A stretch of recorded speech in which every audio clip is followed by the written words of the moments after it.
앞서 말씀드린 대로 오늘은 2021년 대한민국을 전망해 보겠습니다.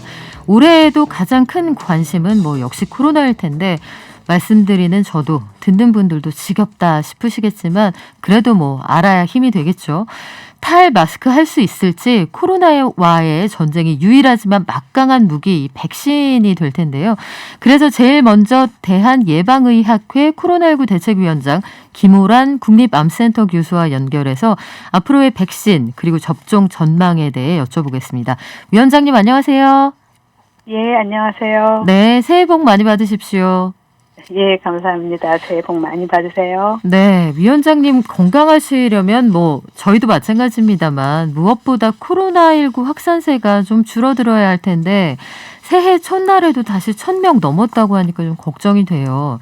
정부가 내일 사회적 거리 두기 단계 조정안을 발표한다고 하는데 어떻게 달라지게 될까요? 예, 환자 수가 폭증하고 있지는 않지만 요양병원 또 동부구치소 등의 집단 감염하고 지난 성탄절 모임 등으로 인해서 크고 작은 지역사회 감염이 이어지고 있는데요. 네. 국민들의 이동량은 한 30% 이상 줄었고 감염 확산 속도를 보는 감염 재생산수도 이제 1.1까지 낮아졌습니다. 따라서 사회적 거리두기 단계를 3단계로 올리기보다는 아마도 현재 연말연시 특별 방역 대책을 좀 보완하는 순에서 나오지 않을까 싶습니다.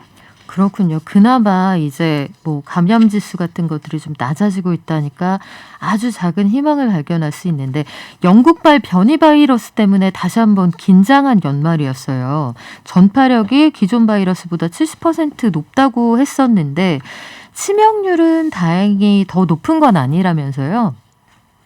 예, 맞습니다. 아직까지 치명률이 높아진 것으로 보이지는 않습니다. 하지만 이제 영국에서 이야기가 나온 다음에 전 세계적으로 빠르게 변이 바이러스가 확인되고 있고 이제 국내에서도 확인됐습니다. 따라서 현재 코로나19 바이러스가 주로 다 GH형 바이러스인데 앞으로 이 새로운 B117 바이러스가 주로 유행하게 되지 않을까 싶습니다. 그렇군요. 이 백신 관련해서 팩트체크 해오신 우리 헬마우스님, 네. 변이 바이러스 관련해서 백신 좀 궁금한 거 좀 물어봐 주세요, 교수님께. 교수님 안녕하세요. 저 헬마우스라고 합니다. 예, 안녕하세요. 이름이 좀 무섭죠, 교수님? 네. 항상 이제 좋은 의견들과 이제 정확한 정보를 전달해 주셔가지고 저도 참 참고를 많이 하고 있는데요. 그래서 제가 이번에 이제 변이 바이러스 관련해서 이야기를 들으면서 좀 궁금했던 게 사실 코로나 초기에 이 변이나 변종이 많이 일어나고 크게 일어나면 풍토병화되면서 점차 약해지는 추세로 갈 수 있다 이런 기대도 있었는데 최근에 좀 변이 바이러스들이 많이 일어나는 게 좀 그런 어떤 경향성으로 저희가 혹시 기대할 수 있는 여지가 있으려나요? 예, 아무래도 변이가 생기고 그 변이 바이러스가 자리를 잡기 위해서는 치명률이 높아지면 자리 잡기가 어렵습니다. 왜냐하면 감염된 숙주가 다 죽으니까요. 그래서 아무래도 변이 바이러스는 점점 치명률은 좀 낮아지면서 대신에 전파력은 세지는 그런 식으로 변이가 일어나게 되는데 이번에 새로 나온 변이 바이러스도 좀 그렇지 않을까 보고 있습니다. 그래도 다행이네요. 네. 교수님, 그런데요. 이 변이 바이러스가 등장하고 나서 그러면 얘는 좀 기존에 있던 바이러스들보다 다른 모양이니까 먼저 개발해놓은 백신이 소용없는 것 아니냐 이 걱정하시는 분들이 많거든요. 이 부분에 대한 설명 좀 부탁드릴게요. 예, 일단 변이가 일어난 부분이 이제 스파이크 단백질이라고 우리 세포에 침투하는 부분입니다. 그래서 다들 걱정을 많이 했는데 백신 개발 회사들은 자기네가 만든 타겟 부분하고는 좀 거리가 있기 때문에 백신의 효과가 떨어질 것 같지는 않다. 그렇지만 좀 더 모니터링이 필요한 부분이고 만약에 이제 검토를 해봤더니 효과가 좀 떨어졌다라고 한다면 새로운 백신을 만들어야 하는데 지금까지 나온 화이자나 모더나 아스트라제네카 모두 다 유전자를 이용한 거기 때문에 빠르게 조금 보완해서 만들어낼 수가 있습니다. 다행스러운 말씀이시네요. 교수님, 얼마 전에 이제 정부가 모더나와 계속 이제 협상을 진행을 해가지고 이번에 이제 백신 4천만 회분, 그러니까 이제 2천만 명 정도가 맞을 수 있는 분량을 계약 완료했다고 지금 이야기가 전해졌는데요. 그러면 저희가 총 한 5,600만 명 정도가 맞을 수 있는 백신을 확보했다. 이런 얘기가 나오는데 이 정도 양이면 혹시 충분하려나요? 그렇죠. 우리나라 인구가 한 5,180만인데 사실 지금까지 나와 있는 백신 모두 다 성인 대상입니다. 화이자는 16세 이상이고 나머지는 18세 이상이거든요. 그래서 성인만 보면 한 4,400만 명이기 때문에 우리가 다 맞고도 남는 분량이죠. 혹시 부작용 쪽은 걱정을 안 해도 되려나요? 뭐 이제 치명적인 부작용은 아직 안 나오고 있긴 합니다만은 뭐 이전에 맞고 있었던 화이자나 모더나 같은 데서 아주 안 좋은 부작용이 나올 경우에 우리가 확보한 백신 숫자가 좀 줄어들 것 같은 걱정이 좀 돼서요. 예, 아직까지 화이자, 모더나 모두 다 아주 심각한 부작용은 없지만 알레르기나 아나필락시스가 보고되기도 했습니다. 그래서 그런 경우를 대비해서 우리도 예방접종을 할 때 에피네프린 같은 약을 준비해야 되고 혹시라도 그전에 알러지나 알레르기 뭐 이런 기왕력이 있었던 사람은 지금 예방접종을 하지 말라고 이야기하고 있습니다.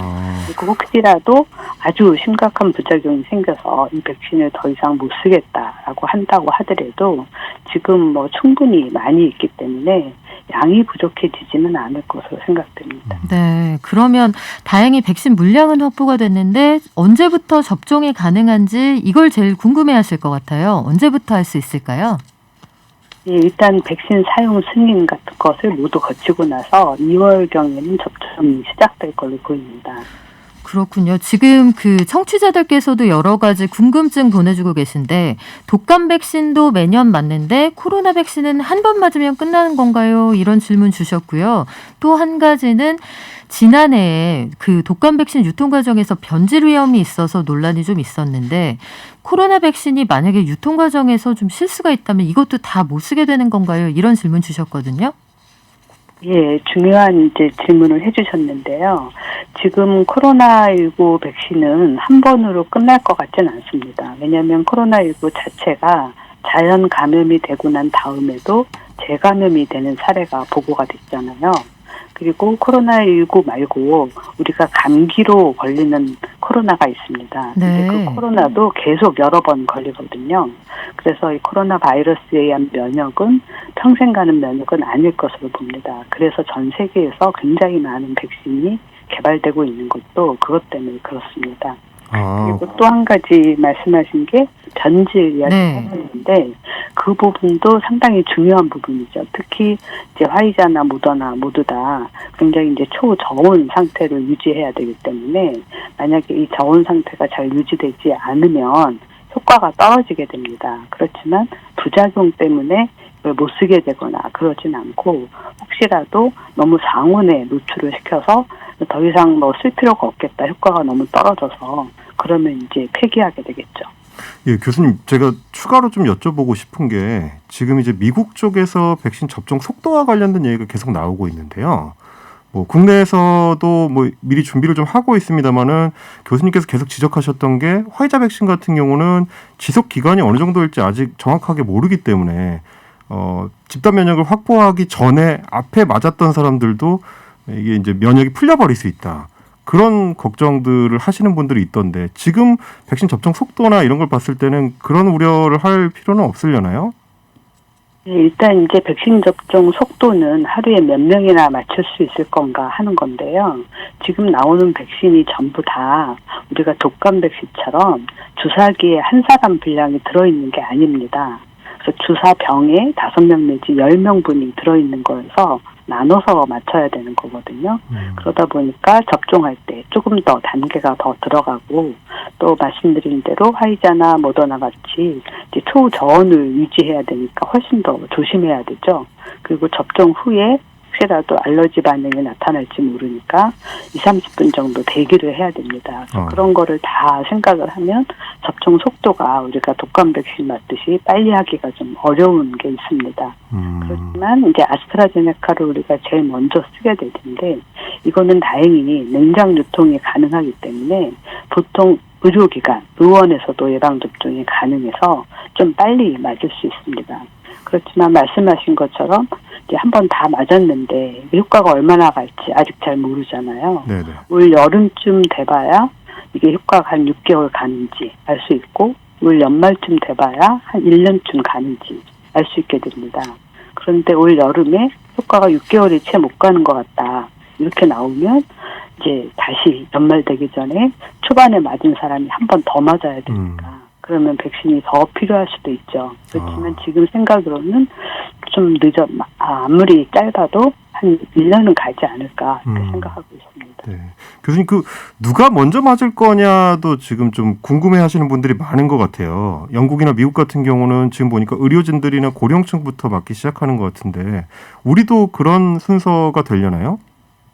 그렇습니다. 지금 코로나19 백신은 사실 집단 면역보다는 사망을 줄이기 위한 목적으로 시작되는 거거든요.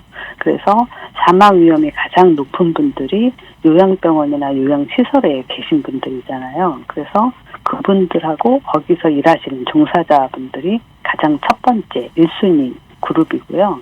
그 다음에는 이제 의료진하고 또 65세 이상 노인 이렇게 순서대로 하게 됩니다. 그래서 65세 이상 노인 전체와 의료진 전체 하면 약 1,000만 명가량이 돼서 우리나라 인구의 20% 정도가 됩니다. 그래서 이분들의 접종을 한 5월에서 6월까지 끝내고 나면 이제 여름부터는 일반 이제 접종이 시작되는데 그때는 코로나19가 좀 유행한다고 하더라도 이제 사망 위험이 크게 줄어들고 요양병원에서 집단 발병이 크게 줄어들게 되면 훨씬 안심하고 살 수 있게 되겠죠. 네. 그런데 백신마다 접종 방법, 횟수, 효과, 기간 이런 게 다 다를 것 같은데 요새는 워낙 뉴스들을 꼼꼼히 챙겨보시기 때문에 나는 화이자 맞을 거야, 나는 모더나가 좋아 이런 분들도 계시거든요. 만약에 접종이 시작된다 하면 내가 맞고 싶은 백신 브랜드를 스스로 골라서 맞을 수가 있을까요? 아마 올해 안에는 좀 어렵지 않을까 싶습니다. 올해는 이제 들어오는 물량이나 순서가 다 정해져 있기 때문에 아마도 본인이 의원에 가서 나는 이거 맞을 거야 저거 맞을 거야 할 수 있을 만큼 의원에서 다 구비하고 있다가 주기는 어려울 것 같고요. 올해는 순서대로 해당이 되는 거를 맞게 될 것 같습니다. 그렇군요. 그런데 이 와중에도 접종을 했으면 좋겠다 이런 바람 속에서도 이게 해외에서 부작용이 있다던데 또 누구는 주사 맞자마자 기절한 사람도 있다던데 라면서 카더라 통신이 많거든요. 만약에 나는 무서워서 안 맞을래 이런 사람들 있으면 어떤 말씀 해주실 수 있을까요? 예, 100% 안전한 백신이나 약물은 없습니다. 어느 나라든지 또 개인별로 코로나19 감염 위험이나 또 전파 위험, 이거와 백신의 부작용 위험을 비교해서 개인적으로 선택하는 거고요. 하지만 만약 가족 중에 고연령층의 고위험군이 있거나 접촉이 많은 직업이시라면 가능한 접종하시라고 말씀드리고 싶습니다. 네, 그러면 이렇게 많은 분들이 애쓰고 노력해서 백신 접종이 시작된다 하면 결국은 초기 단계에선 사망률을 낮추는 게 목적이라고 하셨지만 종국적으로는 집단 면역이 형성되길 우리가 바라는 건데 집단 면역 형성의 시점 어느 때로 볼 수 있을까요? 일단 전 국민이 모두 다 예방접종을 하고 그 면역이 계속 유지되는 상태가 돼야 되잖아요. 네. 그리고 또 한 가지 지금 어려운 내용은 소아청소년은 예방접종 대상이 아니라는 겁니다. 그래서 지금 백신 회사들이 계속해서 청소년 대상으로 임상시험을 하고 있는데 그 결과를 봐서 소아청소년도 예방접종을 다 하고 나야 집단 면역이 될 것 같고요. 그렇지만 코로나19 자체는 말씀드린 것처럼 효과도 오래 안 가고 또 변이 바이러스도 계속 나오고 이러기 때문에 집단 면역을 가지고 우리가 코로나19를 종식시킨다. 이거는 좀 어렵지 않을까 싶습니다. 네, 지금 저희 PD가 본인의 그 아주 오랜 궁금증을 하나 저희한테 전달해 왔는데 임상시험이 이게 외국인 대상인데 효과가 내국인하고 좀 다를 수도 있지 않느냐. 체격이나 체형 먹는 게 다른데 이거 임상시험 결과 그대로 인정할 수 있느냐 이렇게 물어봤거든요. 맞습니다. 그 좋은 질문이시고요. 그래서 해외에서도 임상시험을 할 때 여러 인종, 여러 연령을 대상으로 임상시험을 하도록 되어 있습니다. 실제로 아시안이나 한국인도 조금 포함되어 있고요. 만약에 우리가 좀 더 여유가 있었다면 국내에서도 임상시험을 하고 백신 접종을 시작할 겁니다. 그렇지만 지금은 그럴 여유가 없다 보니까 우리나라에서 추가 임상을 하지 못하고 예방접종을 시작하게 되는 거죠. 그러면 어느 정도 상황이 워낙 급박하다 보니 위험 부담을 좀 감수하면서 가는 측면이 있는 건데 이렇게 우리가 큰 마음을 먹고 시작하는 백신 접종이라면 사실 제일 원하는 게 주사 딱 맞고 마스크 딱 벗고 이거 원하는 거잖아요. 그럼 마스크 바로 벗을 수 있는 건가요? 예, 그걸 다들 기대하시는데 그렇지 않습니다. 또 한 가지 좀 아쉽지만 말씀드리고 싶은 게 예방접종을 하게 되면 우리 몸 안에서 면역이 생겨서 폐렴이나 이런 중증으로 가는 걸 막지만 혹시라도 내가 무증상 감염이 된다거나 그 무증상 감염으로 인해서 다른 사람을 전파시키는 거를 완벽하게 예방해 주느냐? 그렇지 않습니다. 아직 확실한 효과를 모르고요. 그래서 백신 접종을 한 사람이라도 마스크는 계속 써야 합니다. 그러면 백신 접종을 해도 마스크는 써야 한다고 하셨는데 저희가 그 꿋꿋하게 한번 마스크 열심히 쓰면서 참아볼 건데요, 교수님. 올해 코로나19 정복 원년 이거 선포하는 거 가능할까요?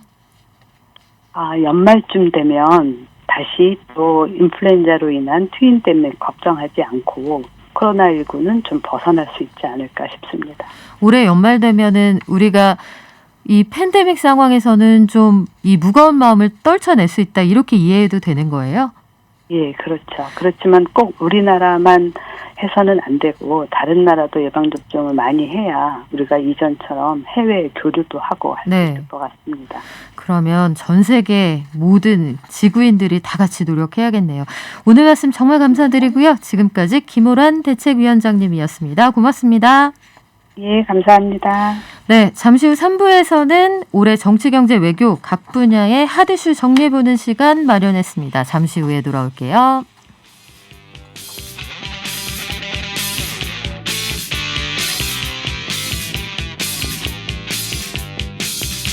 명랑시사 이승원입니다.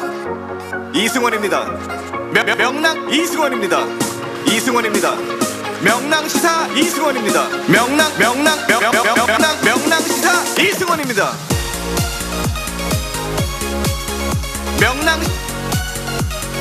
명랑시사 이승원입니다. 명랑 이승원입니다. 명랑시사 이승원입니다.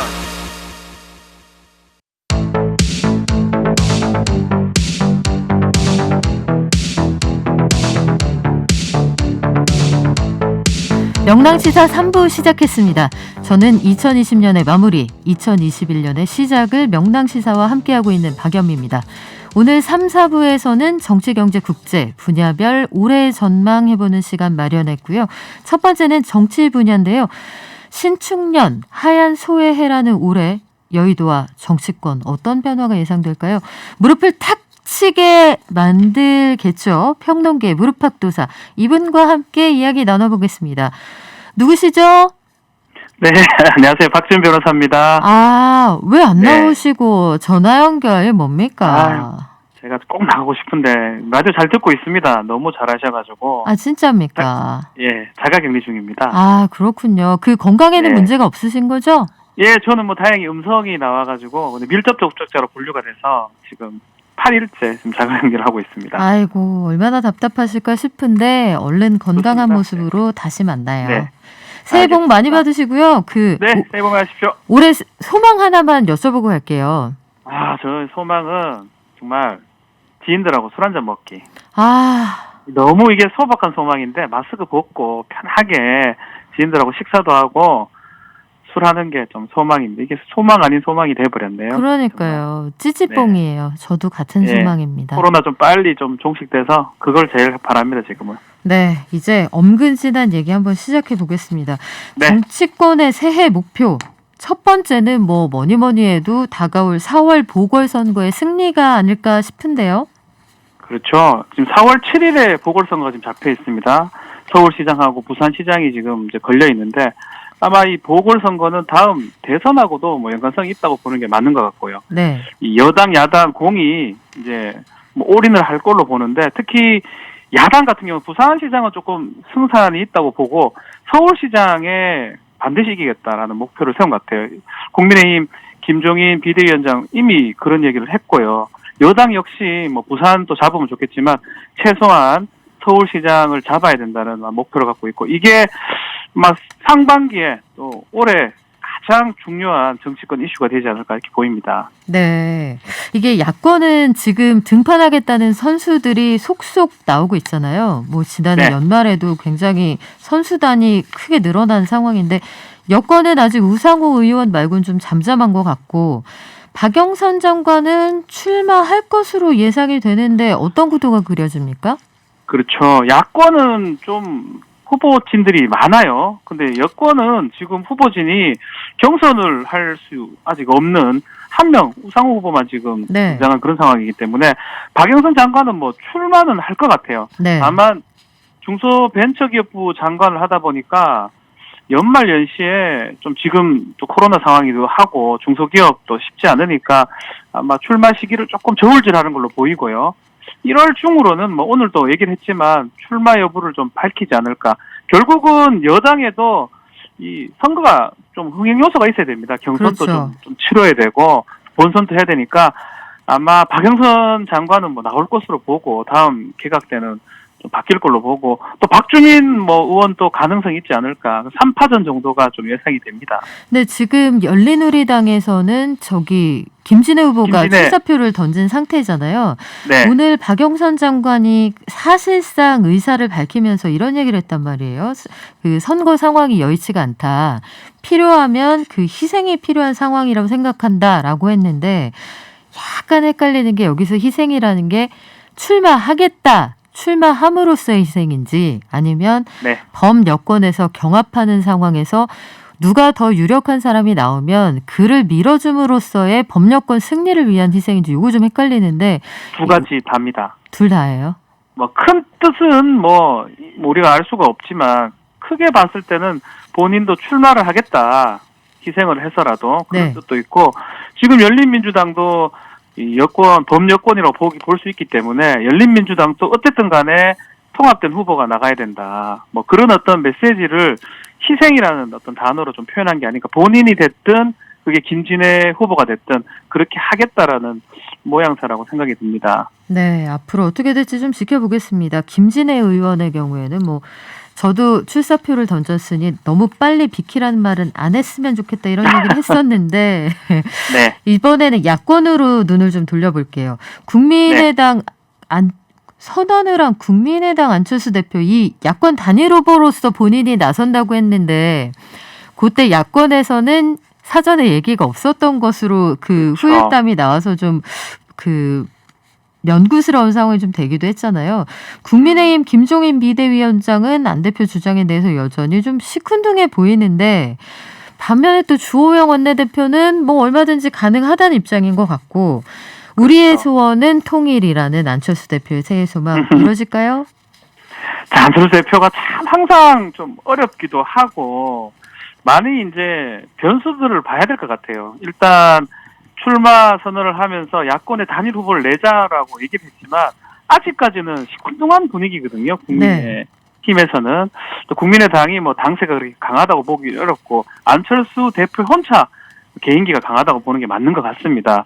그래서 당대당으로 하기도 어렵고 야권 단일 후보로 가야 되는데 또 국민의힘 입장에서는 안철수 대표를 후보로 한다면 국민의힘의 많은 뭐 잠룡이나 예를 들어서 후보진들을 배제하고 하는 거기 때문에 반발이 좀 있겠죠. 반발이 꽤 많을 네. 것 같습니다. 뭐 그런 측면에서 여러 가지 뭐 변수들을 고려해야 될 것 같아요. 여권에서 어떤 소위 말해 후보가 나오느냐, 선수가 나오느냐 그런 것들을 봐서 야권에서 상당히 어렵다고 봤을 때는 안철수 대표의 가능성도 있지만 그게 아니라면 지금 분위기로는 안철수 대표가 단일 후보로 나가는 거는 지금 분위기로는 쉽진 않다. 이렇게 예상이 됩니다. 네, 어떤 후보가 또 추가로 등판하게 될지 기대가 되는데 올해 정치권 전반에 큰 변화가 예상되는 두 번째 이슈가 있어요. 공수처. 지난해에도 박지훈 변호사가 뭐 거의 1년 내내 이야기했던 그런 이슈이기도 한데 예. 초대 공수처장으로 김진욱 후보자가 결정이 됐습니다. 인사청문회 준비하고 있는데 그 본인의 각오도 남다른 것 같고 대중교통으로 처음 출근했을 때 국민들에게 힘을 돌려드리겠다 이런 얘기를 했단 말이죠. 인사청문회 거쳐서 초대 공수처장에 오르는 과정 어떻게 될까요? 그렇죠. 크게 어렵진 않다는 생각이 들어요. 경력상으로는 일단 판사 출신이긴 한데 판사를 오래 한 건 아니고요. 3년 했죠. 예, 3년 했습니다. 변호사도 크게 또 오래 하진 않았어요. 12년. 중간에 뭐 특검을 했고요. 사실은 헌법재판소에서 오래 있었다고 보는 게 맞는 것 같아요. 네. 10년 이상 있었거든요. 뭐 그렇기 때문에 다양한 경험이 있기 때문에 이거를 뭐 수사 경험이 부족하다 이런 뭐 단점이라고 지금 일각에서 많이 지적을 하지만 그럼에도 그것은 뭐 충분히 극복이 가능하고 개인적인 문제가 크게 없다 그러면 그런 얘기 별로 안 나오고 있기 때문에 청문회를 좀 거치는 데는 큰 문제는 없다 이렇게 생각이 듭니다. 지금 뭐 드러난 거에 따르면 크게 뭐 얘기가 없기 때문에 네. 청문회에서 뭐 공격을 당하거나 그것 때문에 낙마를 하진 않을 것 같다는 생각이 많이 듭니다. 근데 국민의힘이 공수처장 후보 선정과 관련해서 무효 소송을 제기했다 하는데 이게 일단 소송 대상이 되는 건지 소외 네. 실익이 있는 건지 궁금하네요. 요새 국민들이 이거 다 잘 알 거예요. 항상 소송이 두 가지가 전개되는 거. 관련해서 의견했는 게 자체가 무효됐다. 이거를 본안으로 다투는 행정소송 하나가 들어가고 있고요. 네. 또 이거 미리 좀 빨리 좀 다투어야 되기 때문에 집행 정지시킨다 의결을 네. 그걸 가처분하는 소송이 하나 신청이 들어가 있습니다. 이 두 가지 소송이 들어가 있고 두 번째 얘기했던 그 집행정지 가처분 소송은 빨리 진행이 될 거예요. 그렇지만 뭐 이 법을 바꿔서 했던 상황이기 때문에 뭐 법에 크게 반함이 없으면 행정소송에서 이게 좀 받아들여질 가능성은 좀 높진 않다. 그래서 국민의힘 입장에서는 할 수 있는 모든 수단을 동원하겠다고 했기 때문에 법적인 대응도 고려했던 것으로 보입니다. 네. 공수처가 출범하고 나면은 공수처 1호 수사 대상이 누구냐 이거 기자들이 물어보더라고요. 뭐 물론 답은 안 했습니다만 윤석열 검찰총장이 공수처 1호 수사 대상이 될 수 있다는 얘기도 나오던데 박변희 보시기엔 어떻습니까? 저는 뭐 그럴 가능성 거의 없다고 봅니다. 낮다고 봅니다, 사실은. 뭐 그렇게 좀 가십거리로는 공수처가 아주 잘한다는 얘기를 듣거나 뭐 눈에 띄려면 정말 가장 뭐 좀 강력한 검찰총장을 이제 하는 건데 아직까지 검찰총장, 윤석열 총장 관련해서 지금 문제되는 거는 판사 사찰 관련된 뭐 예를 들어 직권남용죄 이게 수사를 좀 하고 있거든요. 이런 부분을 이첩을 받아서 현직 총장에 대해서 수사하고 기소하는 건데 사실상 수사도 많이 뭐 전개가 되지 않았고 이게 직권남용죄가 성립할지 안 할지 아직까지 애매하기 때문에 이 부분이 1호 수사가 된다라고 단언하기는 어렵고요. 그렇지만 수사가 많이 좀 성숙되고 그렇다면 뭐 가능성이 전혀 없는 건 아닙니다. 그렇지만 지금 단계에서 네. 윤석열 총장을 1호로 한다. 그건 좀 더 오히려 역풍을 맞지 않을까 생각도 들거든요. 그렇지 네. 않을 것 같습니다. 일단 밥에 뜸뜸 들이고 나서 밥상 지금 어떻게 하는 건 아니에요, 차려질지 좀 아직까지는. 지켜보죠. 세 번째 네. 얘기로 넘어가 볼게요. 대선 잠룡들의 행보. 여야 대선 잠룡들이 올해 어떤 모습을 보여주느냐가 향후 대선의 결과를 좌우하게 될 텐데 일단 새 벽두의 여론조사 결과가 나왔습니다. 이재명 경기도지사가 치고 나갔네요. 그렇죠. 지금 이재명 지사가 뭐 이거 23.8%가 나왔어요. 누가 후보로 대통령감으로 적합하냐라는 질문에 윤석열 총장은 17.2%, 이낙연 대표가 15.4% 나왔는데 이게 상당히 다른 여러 조사가 있지만 이재명 지사가 오차 범위를 조금 벗어나거나 오차 범위 그 5% 그 정도에서 지금 1위가 돼버렸거든요. 더 놀라운 거는 이낙연 대표가 항상 좀 상위권에 있었는데 지금 이재명 지사하고도 차이가 좀 많이 벌어졌고 급제 3위까지 돼버렸습니다. 왜 그런 이런 거예요? 그게 사실은 이낙연 대표는 문재인 대통령의 국정수행 지지도하고 막 같이 간다고 보면 될 것 같아요. 그렇기 때문에 문재인 대통령의 국정수행 지지도가 떨어지거나 네. 여당에 대한 뭐 순전한 그 공감도가 떨어지면 같이 지금 떨어지는 뭐 방향으로 가는 것 같고요. 다만 이재명 지사는 좀 달리 보입니다. 여당의 지지도 받지만 좀 중도층 지지도도 좀 있기 때문에 민주당과 똑같이 가는 것 같지는 않습니다. 그러다 보니까 지금 상황에서는 지금 이재명 지사가 좀 앞서는 것 같고요. 윤석열 총장 역시 좀 야당 측이긴 하지만 야당의 후보라고 뭐 보기는 어렵기 때문에 더 탄력을 받아서 올라가기 좀 어려운 상황이 아니었나. 그러다 보니까 지금 이재명 지사가 좀 앞서는 그런 모양새입니다. 그래서 궁금한 게 윤석열 총장은 사실 그 여론조사 대상에 항상 올라가고 상위권에 랭크가 되지만 본인이 일단 정치인이 아니고 공무원 신분이잖아요. 그리고 그렇죠. 정치한다는 얘기를 한 번도 안 했는데 이렇게 되면은 임기 끝나고 이 정치판을 등판하게 되는 건가요? 어떻게 정치가 보세요? 생물 아니겠습니까? 그래서 사실은 이게 낮더라도 뭐 할 가능성이 근데 지금 너무 높아요, 사실. 높아서 본인이 생각이 없더라도 생각이 생길 수도 있습니다. 시간이 지나면 지날수록 안 볼 수도 없는 거고, 네. 아니 이만큼 나를 지지하는데 나 이거 해야 되지 않나 이런 생각이 들면 어떤 수가 생길지 뭐 다만 이게 검찰총장이 7월까지 있어야 되니까 7월 지나면 조금 시간이 좀 촉박하기도 하고요. 네. 국민의 힘으로 갈지 어떻게 또 야권 뭐 좀 범야권으로 갈지 이런 것들 때문에 변수는 상당히 많지만 지금 지지도는 상당히 높기 때문에 예상을 하기 어렵겠습니다. 안 나온다고 얘기할 수는 어려울 것 같아요. 그러면 나온다 쪽으로 일단 부등호 그어도 되나요? 약간 크게 네. 뭐 향후 계속 15에서 20% 사이에 그 지지도를 네. 갖지 않을까 이렇게 예상이 됩니다. 그렇게 되면 안 나오기 뭐한 상황이 될 수도 있다. 그런데 그럴 가능성도 있다. 네, 가능성은 항상 열려 있다. 근데요, 네. 1년 만에 이재명 지사가 1위로 올라선 데에는 뭐 앞서 말씀하신 것 그 대통령과 이낙연 그렇죠. 대표의 커플링 현상도 있겠습니다만 이재명 지사가 가지고 있는 그 어필한 부분이 분명히 있을 텐데 어떤 부분이 강점이었을까요? 장점이 상당히 많죠. 코로나 때 가장 부각받는 정치인 중에 하나가 아니었나 생각이 듭니다. 실천력이라든지 네. 뭐 행정력이라든지 여당을 지지하는 사람들 중에 좀 이 실천력이 여당이 좀 부족한 게 아니냐 180석임에도 불구하고 이런 생각을 했던 것 같아요. 네. 그런 어떤 지지율도 있고 또 야당이나 중도층이 봤을 때는 뭔가 이념적인 그런 것보다는 실천력에 대해서 행정력에 대해서 상당히 높은 평가를 한 것 같습니다. 그러다 보니까 뭐 지금 1위로 지금 올라섰는데 아마 여러 가지 어떤 긍정적 효과가 지금 많은 것처럼 이렇게 보입니다. 네, 지금 박지훈 변호사가 전해주신 여론조사 결과는 한겨레 신문이 여론조사기관 K스탯 리서치에 의뢰해서 전국 만 18세 이상 유권자 1,000명을 대상으로 지난해 12월 27일부터 29일까지 여론조사한 결과입니다. 95% 신뢰 수준의 표본 오차 플러스 마이너스 3.1%포인트고요. 자세한 내용은 중앙선거 여론조사 심의위원회 홈페이지를 참조하시면 됩니다. 박지훈 변호사님 오늘 말씀 네. 감사하고요. 올해는 네. 꼭 다시 만나요. 네, 다시 뵙겠습니다. 감사합니다. 고맙습니다.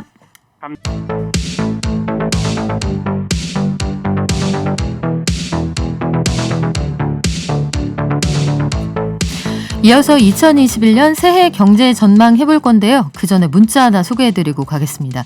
비겐훈님, 겸둥이 박변 많이 보고 싶네요. 그래도 박변 목소리라도 들으니 살 것 같아요. 새해에는 진짜 건강하시고 더 큰 활약 기대해봅니다. 일당백 박변 해피 뉴 이어 저도 꼭 전해드리겠습니다. 오늘은 참 좋은 경제연구소의 이인철 소장 연결돼 있는데요. 소장님하고 앞으로의 경제 전망 알아보겠습니다. 소장님 안녕하세요. 예, 안녕하세요. 네, 전화로 연결해 보는 건 또 처음이네요. 그렇죠? 그렇습니다. 예, 반갑습니다. 네, 이인철 소장님하고 저는 뭐 경제부처 출입할 때 근 한 10수년 됐죠. 그때부터 따지면.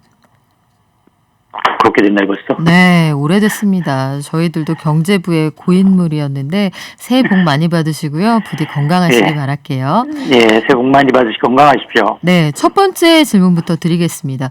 먼저 주식시장 얘기부터 하지 않을 수가 없는데 지난해 주식시장은 뭐 동학개미가 끌어올렸다 해도 과언이 아닙니다. 연말에 사상 최고치를 찍으면서 이제 장을 마감을 했는데 올해부터는 증권거래세가 좀 떨어지죠. 그렇습니다.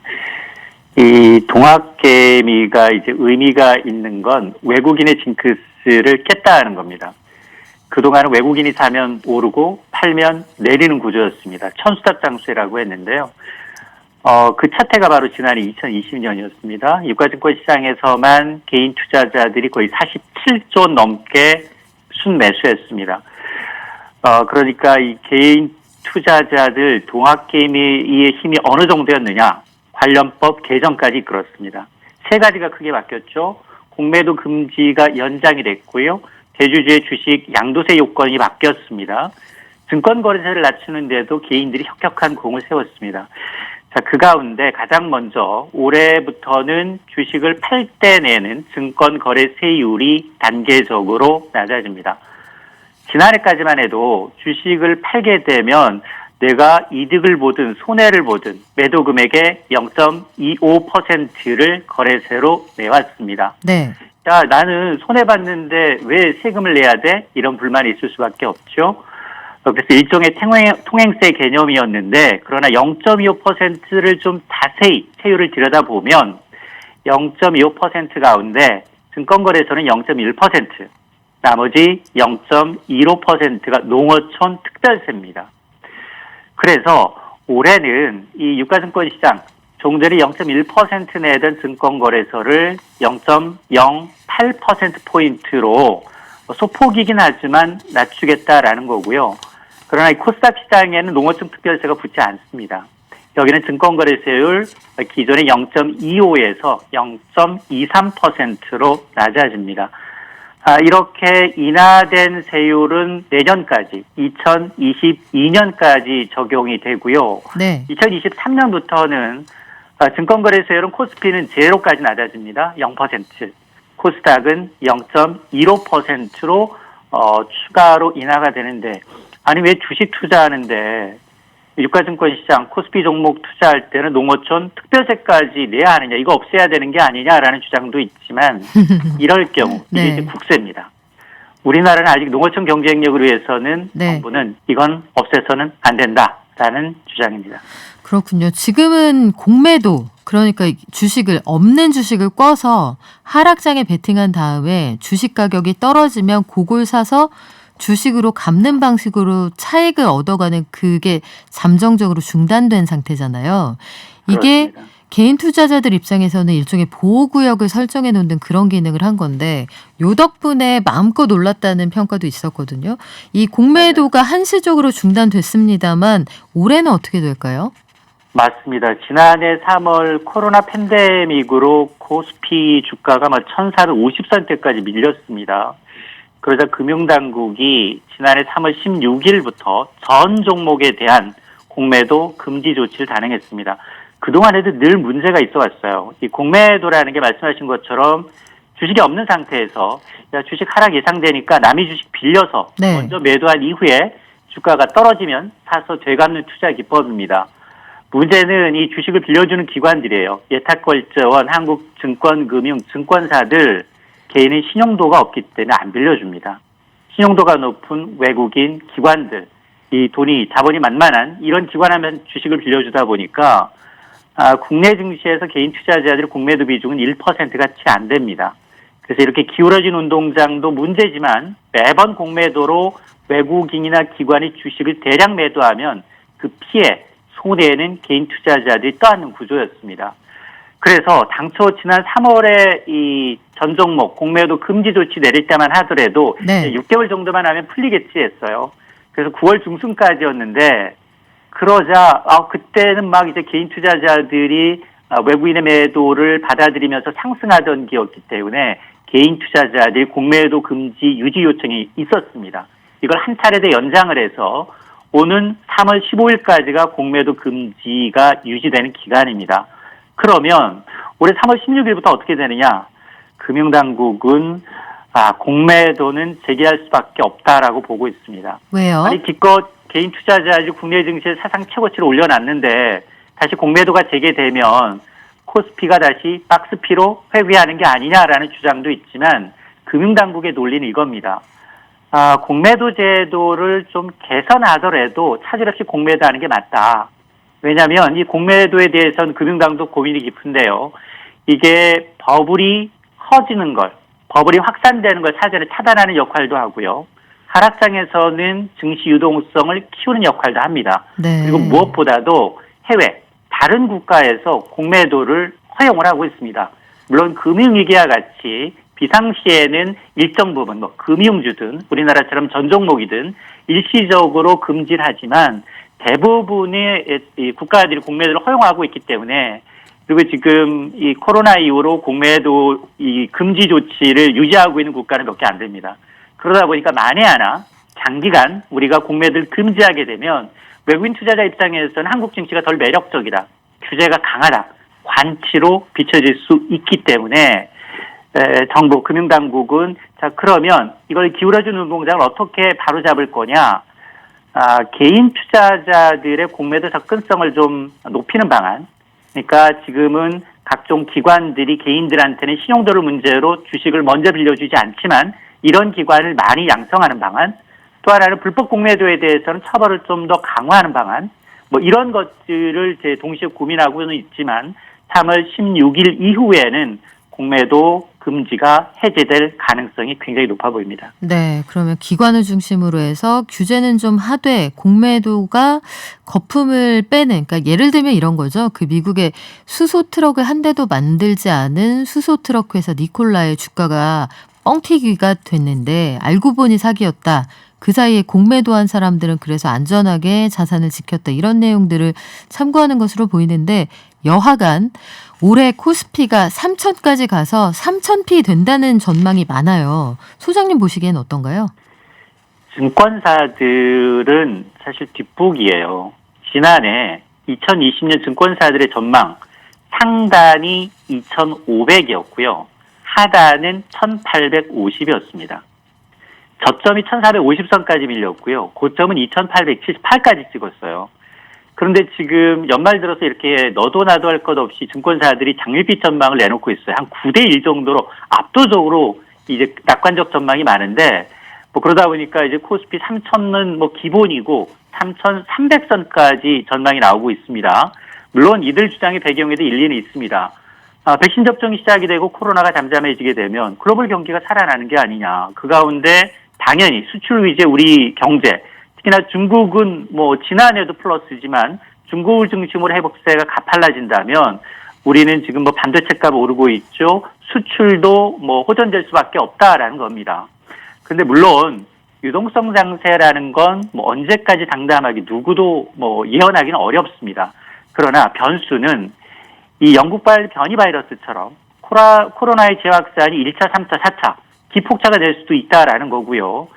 그리고 또 백신 접종 이후의 부작용도 확인해 봐야 하는 상황이고, 무엇보다 가장 중요한 건 돈, 달러의 흐름이 가장 중요합니다.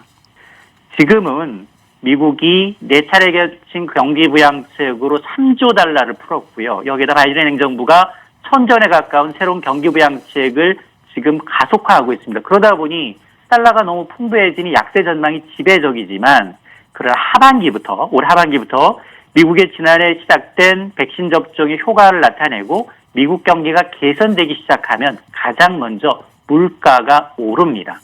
풀려놓은 돈은 물가를 끌어올리게 되고, 물가가 오르면 장기채 금리가 오르는 구조예요.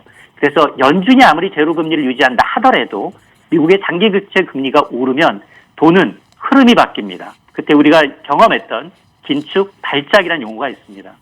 지금은 돈이 너무 풍부해서 위험자산으로 계속해서 돈이 쏠리고 있지만 미국 경기가 좋아지기 시작하고 구태 위험자산에 투자할 필요가 없다면 위험자산은 다시 안전자산인 달러로 바뀔 수 있다는 겁니다.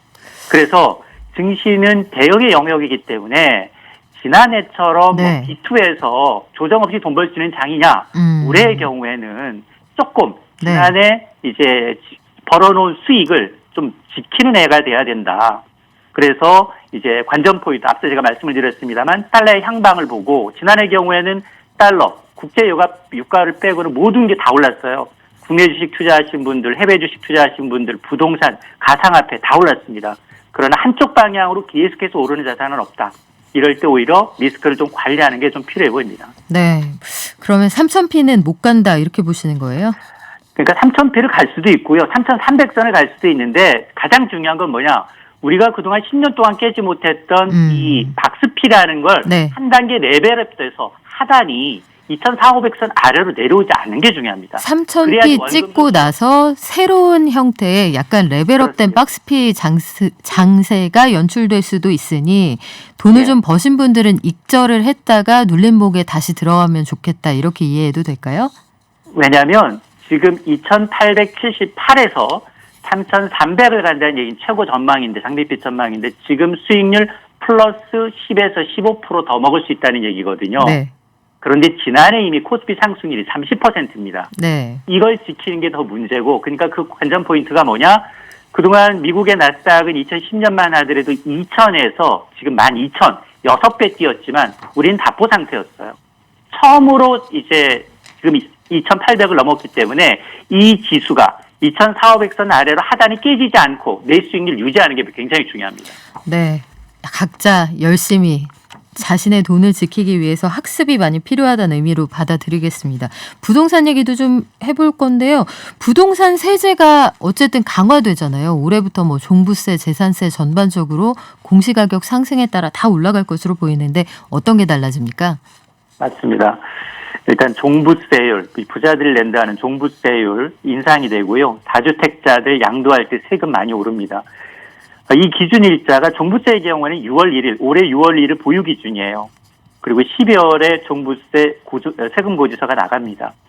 우선 다주택자 일반세율 3주택 이상이거나 조정대상 지역 2주택 이상의 경우에는 종부세율이 최고 2배 이상 오르고요. 그리고 다주택자 양도세율도 오르는데 규제 지역의 다주택자의 경우에는 기본세율에다가 주택수에 따라서 20에서 30%포인트 세율이 플러스되기 때문에 규제 지역의 3주택자의 경우 양도세율은 최고 75%가 적용이 됩니다. 또 하나는 올해는 분양권도 주택수에 포함이 됩니다. 네. 지금까지는 양도세 산출할 때 분양권은 주택수에 포함이 되지 않았어요. 그러나 올해 1월 1일 이후에 취득한 분양권은 주택수에 포함이 됩니다.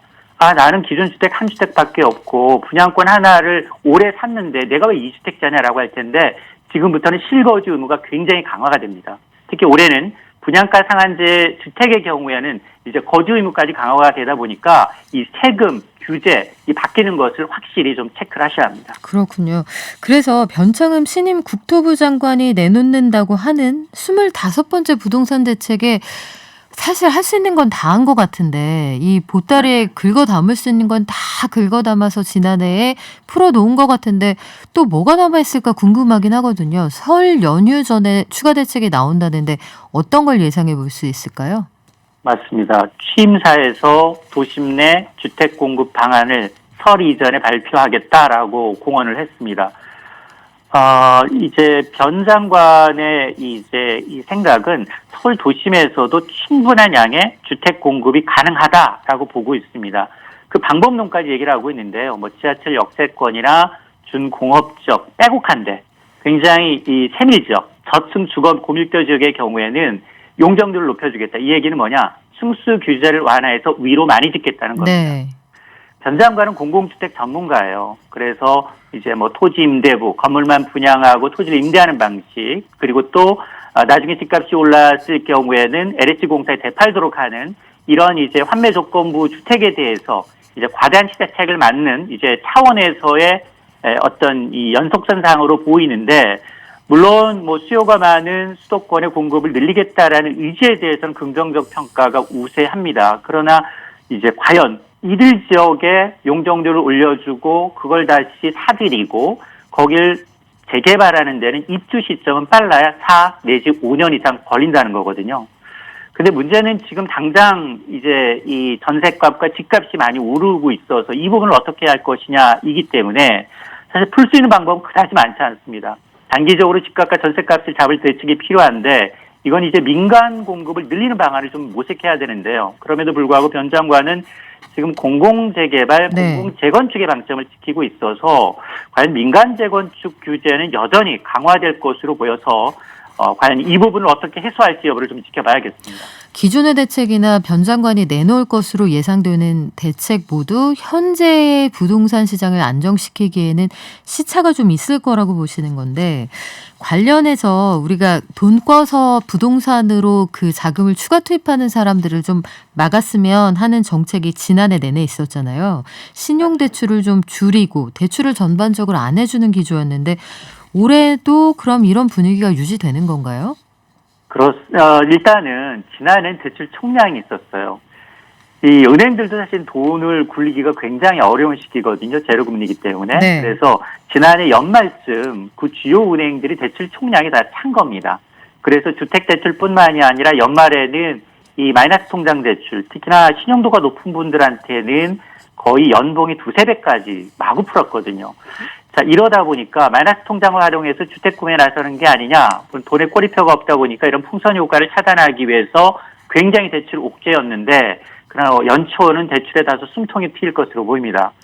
왜냐하면 일단 지난해 통계는 이제 연말 결산이 끝났기 때문에 앞으로 올해 새로운 대출 총량이 정해집니다. 이 얘기는 연초부터 지금 은행권이 공격적으로 대출 상품 판매에 나설 수밖에 없는 구조입니다. 은행도 제로금리 시대에 돈 굴릴 때가 마땅히 없기 때문에 그런 신용대출의 경우에는 지금 인터넷 전문은행과 또 경쟁을 하고 있는 상황입니다. 네. 그러다 보니까 다만 예전처럼 지금 신용대출 금리가 주택담보대출 금리보다 낮은 방식은 아니고요. 신용대출해주면서도 우대금리 폭을 줄이거나 네. 되려 가산금리를 더하는 방식으로 대출금리를 좀 올려서 문턱을 높이되 대출을 좀 확대하는 방향으로 갈 가능성이 굉장히 높아 보입니다. 네, 오늘 말씀 감사드리고요. 지금까지 참 좋은 경제연구소 이인천 소장이었습니다. 고맙습니다. 네, 고맙습니다.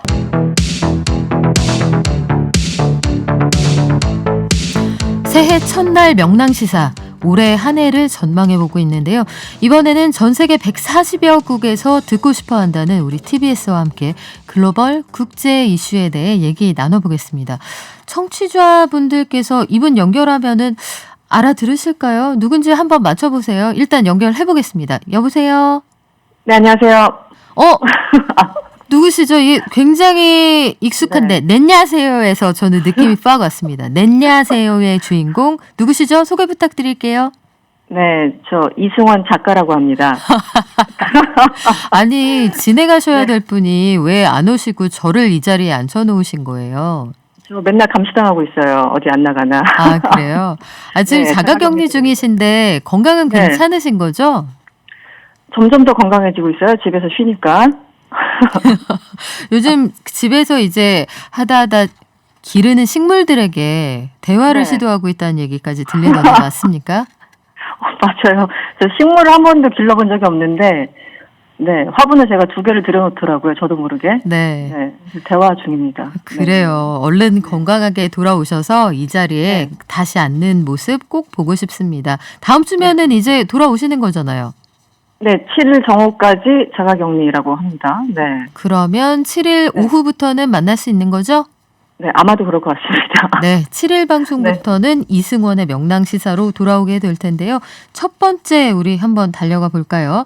올해 지군 초내는 어떤 이슈가 있을지 일단 바이든 미국 대통령의 취임식이 있습니다. 1월 20일로 예정돼 있는데 바이든 정부하고 우리도 뭐 때려야 뗄 수 없는 관계일 텐데 가장 첫 번째로 두는 대외 정책의 우선순위 어떤 게 있을까요? 일단 바이든 같은 경우는 이제 대선 캠프 내내 했던 얘기가 있습니다. 트럼프가 지난 4년 동안 동맹 관계를 훼손했고 다자주의를 파괴했다. 여기에 대해서 강력하게 비난을 해왔었거든요. 그리고 바이든과 그 외교 참모들 지금 국무부 장관으로 내정된 블링컨 같은 경우도 같은 연장선상에서 이 동맹 관계 그리고 다자주의 복원을 대외 정책의 가장 큰 과제로 여러 차례 강조를 해왔습니다. 아마 그 박연미 평론가도 기억을 하겠지만 트럼프와 그 전통적인 우방과의 관계, 유럽, 뭐 독일이나 프랑스 굉장히 사이가 지난 4년 동안 안 좋았잖아요. 다 망쳐놓고 가는 거죠? 그렇죠, 그렇죠. 네. 그래서 이제 트럼프 같은 경우는 부자 나라 방어에 왜 우리가 돈을 쓰느냐 이렇게 주장을 하면서 이제 나토와는 방위비 굉장히 사이가 안 좋았고 결국 돈은 받아내긴 받아냈습니다. 그런데 돈은 받아냈는데 동맹들과는 관계가 멀어졌죠. 그래서 트럼프의 대외 정책 같은 경우는 기본적으로 미국 주류에서는 그게 민주당이든 공화당이든 받아들일 수 없는 그런 맥락에서 외교 정책이 꾸준히 이어졌고 사실 한국과의 관계가 중요할 텐데 트럼프도 지난 4년 동안 이 북미 정상회담을 시도했다라는 걸 제외하면은 그렇게 뭐 아주 좋은 기억만 있는 것 같지는 않습니다. 네. 그래서 대표적으로 이제 방위비를 터무니없이 올리라고 압박을 하고 현재까지 지금 해결이 안 되고 있고요. 또 독일에 있는 미군 철수를 언급하면서 뭐 주한미군도 철수할 수 있다라는 어떤 뉘앙스의 발언들을 했었고 그래서 사실은 한국 정부를 여러 방면에서 압박해 왔던 것도 사실이죠. 그래서 이 여러 뭐 유럽이든 뭐 중동이든 또 동아시아든 이 바이든 같은 경우는 이런 동맹 관계를 회복하겠다고 선언을 해왔고요. 또 하나는 맞물리는 문제인데 이제 다자주의 복원인 거죠. 그래서 오바마 정부 당시 어렵게 성사시킨 대표적인 게 이제 기후 협약, 파리 협약이라고도 하죠. 기후 협약도 있고 뭐 이란과의 핵 협상도 있었고 환태평양 경제동반자 협정 뭐 등등 TPP라고 불리는 그런 것들이 있었는데 트럼프가 하나하나 다 파기해 왔잖아요. 네. 그래서 이런 부분들을 다시 이제 복원시키는 한마디로 정상화시키는 게 바이든의 대외 정책 우선순위가 아닐까 싶습니다. 네. 한마디로 정리하면 미국 is back. 맞아요. 그렇죠. 이렇게 정리할 수 있을 것 같고 말씀하신 것처럼 트럼프 대통령이 일방적으로 파기했던 기후 협약은 바이든 당선인 신분으로 가장 먼저 컴백하겠다고 선언한 내용이기도 했는데 그렇죠. 사실 네. 그 전통적인 우방이면 입금해야 내 친구 이러면 친구 아니잖아요. 네, 네. 이런 그렇죠. 네. 미국의 어떤 그 나홀로, 외톨이 이런 상태에서 좀 벗어나겠다는 건데요. 바이든 정부하고 우리나라하고의 관계, 우린 사실 그게 제일 궁금하잖아요. 어떻게 될 걸로 보세요? 뭐 디테일한 의제들은 뭐 시기마다 시대마다 달라지는 것이지만 저는 이제 기본적으로 바이든 정부가 당시 부통령을 했기 때문에 오바마 3기 행정부의 시작으로 보는 게 맞다라는 입장인 거고요. 지금 지난 4년 동안 트럼프 정부는 굉장히 거칠게 동맹들을 다뤄왔지 않습니까? 한국을 포함해서 모든 나라들을. 그런데 이제 바이든이 다시 시작을 한다면 전통적인 조금 좋게 말해서 세련된 그 외교 방식으로 돌아갈 것으로 전망이 듭니다. 근데 아시겠지만 코로나가 미국의 가장 큰 뭐 여러 나라에 다 타격을 주고 있지만 굉장히 전례 없는 위기로 지금 바이든 정부 시작도 하기 전부터 흔들고 있지 않습니까? 네. 그래서 코로나 극복 그리고 이제 맞물린 게 경제 회복 그러니까 그 매치가 가장 큰 숙제이기 때문에 한미 관계에 얼마나 신경을 쓸지는 조금 더 그 시간을 두고 봐야 되는 그런 상황입니다.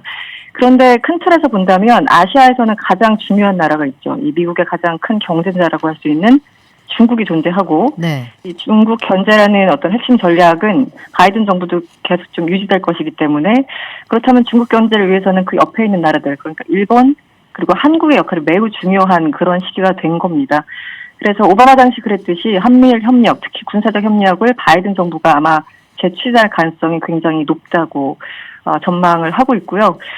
저 개인적으로는 뭐 많은 전문가들이 지적을 하는 거지만 가장 이제 우려스러운 대목은 오바마 때 이제 상기해 보시면 2015년에 한일 위안부 합의가 있었지 않습니까? 네. 그리고 그 다음에 지소미아 체결 압박이 있었고 이게 다 이제 한미일 간의 군사 협력을 강화해야 된다는 그런 맥락에서 오바마 정부가 한국 정부를 압박해서 이뤄냈던 그 부작용들이거든요. 그래서 사실은 미국 정부의 이익에 가장 부합하는 내용이었죠. 그렇죠. 그래서 이제 결국은 지소미아 체결 전에 한일 위안부 합의 이런 과정들이 쭉 같은 맥락에서 있었던 것이고 이거는 당시에 그 미국 CIA나 혹은 일본 NSC에 있었던 관계자들이 발언을 했던 그런 내용이기도 합니다. 몇 년 지난 다음에요. 그래서 어쨌든 과거의 그 오바마 정부 때를 상기시켜 본다면 바이든이 된다고 해서 우리가 뭐 안심한다던가 그럴 수 있는 상황은 전혀 아니라는 것 그것이 한미 관계 미래가 아닐까 조금 우려스럽지만 그런 상황입니다. 네. 그렇군요. 바이든 대통령이 외교 전문가라는 게 사실 우리 입장에서는 양날의 칼이 될 것 같기도 합니다. 네. 외교위원장을 지냈으니까 외교 전문가이기도 하고 워싱턴 정가에 말하자면 주류 오브 주류잖아요. 네네. 앞으로 북미 관계는 어떻게 될까요? 네. 뭐 저 개인적으로는 이제 가장 개인적으로 궁금한 분야 중에 하나죠. 이 북미 관계가. 그런데 뭐 지난 4년 동안 트럼프 같은 경우는 워낙 모든 것들이 파격이었기 때문에 바이든이 무엇을 한다고 해도 뭐 놀랍거나 그런 일은 아마 없을 겁니다. 지금 이제 가장 궁금한 거는 어쨌든 북미 정상회담을 두 차례 싱가포르와 하노이에서 했었는데 바이든이 과연 정상회담을 열 것인가 이런 질문들을 좀 하시는데요. 아직까지는 안타깝게도 가능성은 좀 많이 낮아 보입니다. 일례로 그 2018년 6월에 이 싱가포르 정상회담 당시 바이든 당시는 그때는 뭐 부통령도 아니었죠. 이제 이후였죠. 성명까지 발표를 하면서 독재자에게 선물 남겼다. 그리고 고립돼 있는 김정은을 일반 정상인처럼 일반 그 국제 무대로 유도했다. 이렇게 비판을 하면서 굉장히 이 싱가포르 정상회담에 대해서 맹비난하는 입장이었거든요. 그렇기 때문에 본인은 자기가 대통령이 된다면 이 협상자들, 실무자들에게 최대한 권한을 주겠다. 이런 입장을 밝혔기 때문에 아마 이 역시도 과거 어떤 북미 간의 어떤 관계로 돌아가지 않을까라는 게 지금까지 할 수 있는 전망 같습니다. 네. 우리가 사실 제일 걱정하는 게 바이든 대통령이 이 부통령을 했던 만큼 오바마 정부 시절에 뭐 말이 전략적 인내입니다만 아무것도 하지 않는다. 스탠드 그렇죠. 스틸한다. 그때 네. 그게 이 정부가 가지고 있었던 대외 전략의 어떤 모토처럼 보였는데 대북 관계가 그냥 이 상태에서 그대로 멈춰라 하는 거 아니냐 이런 걱정도 있거든요. 그렇죠. 근데 이 전략적 인내라는 것은 기본적으로 아시겠지만 이제 대북 제재 압박 정책을 얘기를 하는 거고 그런데 당시 생각해 보시면 오바마 8년을 정확하게 임기를 같이 한 정부가 이명박 박근혜 정부였습니다. 8년 내내 같이 했었죠. 그런데 당시 이명박 정부도 마찬가지고 박근혜 정부도 마찬가지고 두 정부 모두 북미 간 대화를 반대했던 게 사실이고요. 위킬리크스에 이미 이후에 폭로가 됐지만 당시 외교안보 라인에 있었던 고위 공직자들이 북한을 압박하기만 하면 손들고 나올 것이다. 그리고 곧 붕괴할 것이다. 일종의 종교와 같이 붕괴로는 철파하고다는 것도 사실이거든요. 네. 그러니까 오바마 같은 경우는 동맹인 이명박 정부가 혹은 동맹인 박근혜 정부가 이렇게까지 북미 간의 대화를 반대하는데 그 동맹의 말을 안 들을 이유가 없었던 상황인 거죠. 더군다나 미국 입장에서는 북한과 협상하는 것 자체로 비용도 굉장히 많이 들고 리스크 테이킹이 굉장히 높은 그런 분야이기 때문에 굳이 한국 정부가 원하지 않는데 할 필요가 없었던 그런 상황이에요.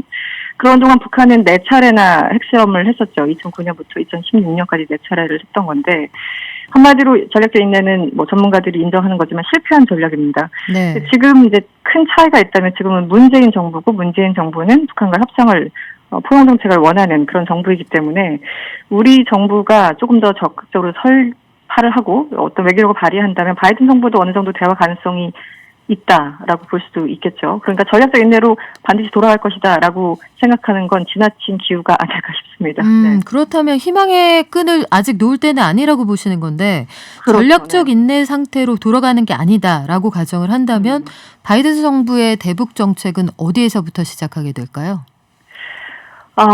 오바마 당시 사실 이제 전략적 인내를 일종의 전략처럼 지금 대북 정책이었다 이렇게 표현이 되는데 그건 일종의 기다리면 되겠지 하는 일종의 태도의 문제였거든요. 그런데 어쨌든 결과적으로 아무것도 하지 않은 대북 정책이 돼버리긴 했는데 바이든이 부통령으로 있을 당시 북한과 거의 협상을 한 적이 없기 때문에 2012년 2.29 합의 외에는 참고할 만한 자료가 별로 없습니다. 그리고 아무리 본인이 비판을 했지만 북미 정상회담이 이미 2차례 진행이 됐잖아요. 그래서 지난 4년 동안 벌어진 일들을 다시 리뷰할 수밖에 없고 거기서부터 아마 시작하지 않을까 싶습니다. 그런데 얼마 전에 우리나라를 찾은 분 계시죠. 이 미국 국무부 비건 부장관. 이분이 공화당 쪽 성향이긴 하지만 굉장히 민주당에서도 신망이 높은 인물이고 이분이 지난 4년 동안 거의 대북 정책을 주도했기 때문에 이 비건 부장관이나 혹은 국무부에 있었던 사람들이 다음 바이든 정부에 어떻게 인수인계를 하느냐, 한마디로 브리핑을 어떻게 하느냐, 이게 굉장히 초기 바이든 정부의 어떤 대북 정책에 있어서 굉장히 중요한 키가 될 거거든요. 그래서 지금 있는 트럼프 정부의 사람들이 바이든 정부의 어떤 그 초기 전략을 어느 정도 토대를 마련해 주지 않을까라는 생각이고, 일단 대화를 시작한다면 일괄타결로 할 것인지 단계적 합의를 할 것인지 구체적인 내용들을 조금 더 시간을 가지고 논의를 해봐야 될 그런 문제 같습니다. 네, 부디 오바마 대통령 당시의 실패 경험을 되새겼으면 좋겠습니다. 그때 아마 이승원 씨하고 저하고 기획재정부 같이 출입했던 시절이 요 무렵 아닌가요? 맞습니다. 네, 사실 이승원 씨하고 저도 한 십수년 된 사이인데 그때는 여기서 이렇게 다시 만나게 될 줄 정말 몰랐습니다. 사실 네. 중국도 마찬가지예요. 우리가 네네. 그때 그 G20 정상회의 할 때만 해도 중국의 의견이라는 건 거의 사람들이 크게 염두에 두지 않는 의견이었는데 네. 2021년에 중국은 명실상부한 G2 중에 하나잖아요. 우리나라와 중국과의 관계는 어떻게 될까요? 중국 급부상한 거는 사실 이제 2008년 글로벌 금융 위기 때 어느 정도 투입이 됐었고 중국의 어떤 실력을 조금 발휘하는 그 계기가 됐었고 그때부터 약간 노골적으로 중국이 미국을 무시하기 시작했죠. 네. 글로벌 금융 위기가 굉장히 큰 여파가 있었고 어쨌든 국제 관계에서 우리 외교는 주변 강대국의 영향을 받는 건 당연한 사실이고 이 중국을 견제하는 이 아시아 태평양 재균형 전략 이것이 시작된 게 사실은 오바마 정부 때거든요. 그리고 그 이후에 아마 기억이 나시겠지만 2010년 천안함 사태나 연평도 사건 등을 계기로 중국이 가장 싫어하는 이 조지 워싱턴호가 한반도에 진입을 했습니다. 네. 그리고 또 2016년에는 사드 사태까지 있었죠. 그때 상기해 보시면 결국 미국과 중국 간의 굉장한 어떤 경쟁 관계, 견제 이런 관계가 결국은 우리 정부에 가장 큰 영향을 미쳤던 게 사실입니다. 그래서 이번에도 바이든 정부는 어차피 대중 강경책을 이어갈 것이고 그 기조가 유지된다면 중간에서 우리 정부를 향해서 뭔가를 선택하라고 계속 이제 압박을 할 테죠. 그렇다면 사실상 형식은 좀 내용은 다르더라도 제2의 사드 사태를 맞이할 수 있다. 이건 어느 정도 좀 각오를 하고 있어야 될 부분이 아닌가 싶고요. 또 하나는 이게 북한과도 연결되는 건데 미국과 중국의 사이가 굉장히 안 좋아지면 북한과 중국은 더 밀착하는 그런 경향성을 보여왔거든요. 네. 저게 적에 적은 친구니까. 그래서 2018년, 19년 뭐 그때 기억을 하시겠지만 미국과 대화가 또 이뤄질 때마다 김정은은 거의 시진핑한테 찾아가서 브리핑을 하는 그런 수준이었기 때문에 앞으로 바이든이 중국을 그리고 북한을 더 압박한다면 중국과 북한은 더더욱 친해지는 그런 굉장히 좀 그 풀기 어려운 그런 함수 관계로 접어들지 않을까 이런 전망도 해볼 수 있을 것 같습니다. 네. 우리가 참 난처한 게 이 대북 관계나 북미 간의 관계는 의외성이 있을 때 그나마 진전이 좀 기대가 되는 상황이었잖아요. 그렇죠. 그게 바로 트럼프의 역설이었는데 미 정가의 주류가 다시 등판했을 때 뭐 오바마도 마찬가지입니다. 역시 오바마라는 정치인 자체는 멋지지만 우리의 국익에 얼마나 도움이 되었느냐 여기에 대해서는 물음표가 많았는데 그렇죠. 앞으로 어떻게 전개될지 좀 지켜보고요. 일본과의 관계 참 질긴 곡입니다. 일본과의 관계 올해 어떻게 될까요? 그동안 이제 트럼프 같은 경우는 동맹을 파괴하면서도 그 1대1 구도로 동맹들을 약간 괴롭히는 방식이었잖아요. 그래서 어떻게 보면 다른 나라 관계들에 대해서 별로 간섭하지 않고 그냥 한국을 향해서 돈만 내놔 뭐 이런 거였고 유럽을 향해서도 그냥 돈만 내놔 뭐 이런 네. 거잖아요. 다른 거 다 문제 안 될 테니까 이런 식이었는데 바이든이 등장하면 다시 언급할 수밖에 없지만 뭐 박근혜 정부 당시 지소미아 추진 등 일본과 한국과의 관계를 무리하게 가깝게 만들려는 시도가 다시 있을 수도 있습니다. 안 친한데 짝꿍 맺어주는 선생님 같은 그렇죠. 그런 역할을 한다는 거죠? 맞습니다. 왜냐하면 한미일 간의 군사적 협력이 중국 견제를 위해서 가장 필요하기 때문에 한국과 일본이 사이가 안 좋으면 미국의 국익에 어긋나는 거거든요. 네. 그래서 이제 과거에 우린 충분히 경험을 했었고, 그래서 억지로 친하게 만드는 것이 아니라 미국이 중간에 중재 역할을 굉장히 잘한다면 우리한테 도움이 되겠지만, 그렇지 않다면 억지로 세 국가가 붙어 있는 그런 굉장히 기묘한 상황이 또다시 재현될 것이기 때문에 저는 그런 부분에 대해서도 굉장히 좀 우려하는 그런 상황입니다. 네. 네, 우리의 목소리를 합리적으로 좀 준비해야겠습니다. 강제 절치는 사양이거든요. 어느덧 마무리할 시간인데요. 명랑시사 네네. 언제 다시 오시는 거죠? 명랑시사 지금 예정대로라면 1월 7일 오후에 여러분들을 다시 찾아뵐 수 있을 것 네, 같습니다. 다시 만날 때까지 이 자리는 제가 잘 지키고 있다가 배턴 이어드리겠습니다. 지금까지 박윤미 이승원 기자한테 제가 너무 감사하고 있습니다. 그렇죠. 밥 사세요. 알겠습니다. 이승원 평론가였습니다. 다음 주에 만나요. 네, 고맙습니다. 네, 새해 복 많이 받으세요. 네, 오늘 참 긴 시간 달려왔는데 이승원 평론가 오랜만에 목소리 들으니까 정말 좋습니다. 건강한 것 같아서 더 반갑고요. 행복한 새해 되시라고 오늘은 노래 띄워드리면서 마무리할게요. 퍼렐 윌리엄스, 해피. Sunshine, she's here. You can take a break. I'm a hot air balloon that could go to space. With the air, like I don't care, baby, by the way.